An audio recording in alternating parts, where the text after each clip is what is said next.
So here's a good question. How much should you pay for a photography representative?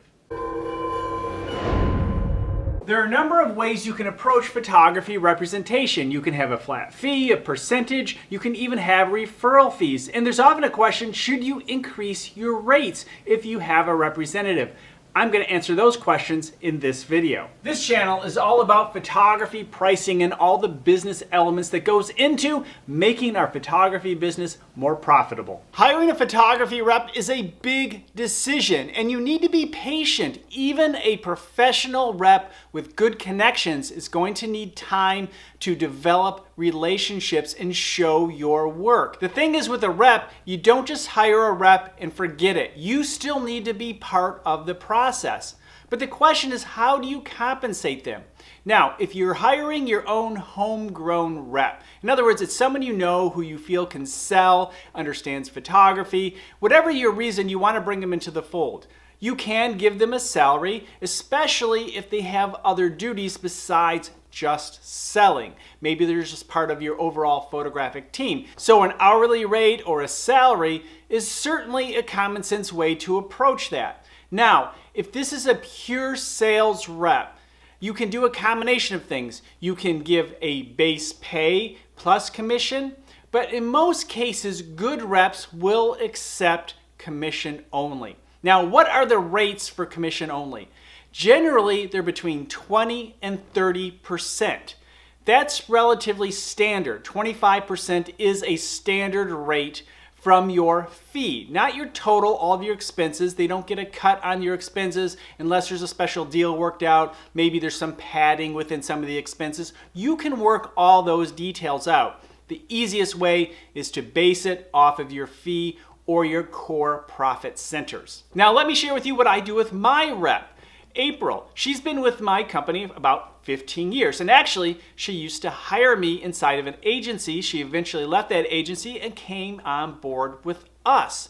And the thing is, she understood photography because she hired photographers. However, she really didn't understand the business. So we took the time and I trained her. And over the last 15 years, we've grown this company. And what I do is I give her 20% of all of my photography fees. Why is that? Because she actually works on all of the projects. Usually if I get a phone call or email, something from the website, I automatically send it to her and she deals with the client. It kind of takes the emotion out of it for me, and quite often she offers up a better price than I might have, who might be more emotionally invested because I really want that specific project. So she's a good neutral point when thinking about how to best price a specific job. It's a common question, should you increase your rates if you hire a rep? And I would say no. Don't increase your rates. Don't take yourself out of the market just because you have a rep. Now, maybe your rep is going into bigger markets, maybe more national work. And so just by default, your rates will increase.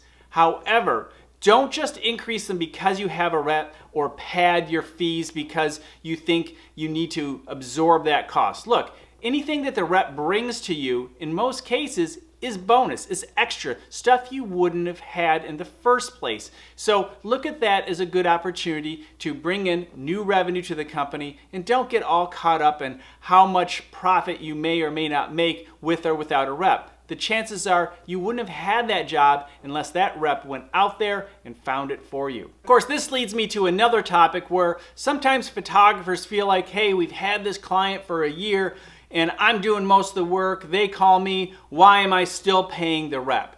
And that is because they are still out there looking for new work for you. If you have a positive, growing photography company, don't give your rep the evil eye just because they haven't found something new immediately or over a smaller period of time. It takes time, as you know as a photographer, to develop new clients.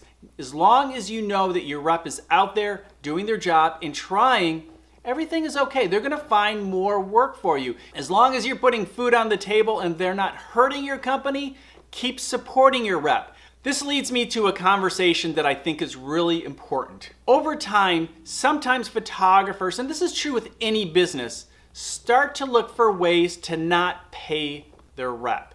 In other words, they put new conditions or decrease their fees. They think, well, they're making too much money, or I'm working mostly with this client now, so I shouldn't be paying them so much. But you forget that they're out there looking and prospecting for new clients. The thing is, the mentality of trying to think of how you cannot pay or pay your rep less, this mentality is most certainly the fast track to losing a good rep. Your job is to support your rep and to give them as many tools as possible to help you sell. That is your job, and sometimes you need to pay a little bit of money to give them the tools that they need. However, in most cases, good reps need the basics. They need cards, they need a portfolio, and from there, just the knowledge that you share with them about the type of photography and letting them watch you work and understanding what you're all about should do the trick. However, I really do want to stress the fact that that doesn't mean you stop marketing and you stop selling on your own. You need to be out there too. Just having somebody replace you is not the answer to growing your business. No one can replace you. You have to look at the rep as a bonus. Now, there's one more thing to consider, and that is the referral fee. And maybe you have some people within an industry or a salesperson that has a number of different clients, or other photographers who have other specialties but don't necessarily do what you do. And in those cases, you can offer a referral fee. And I would recommend 10% is a good referral fee. And make sure you make that agreement ahead of time. Let people know that, hey, I'm going to refer this business to you, and I would expect a referral fee back. And then if they give you business, give them a referral fee. And of course, there's nothing wrong with giving somebody a referral fee for sending business your way. Of course, unless there's a conflict of interest. So referral fees, 10%, reps, 20 to 30% plus expenses in most cases. Now, maybe it's 30% and there are no expenses covered, or 20% plus expenses.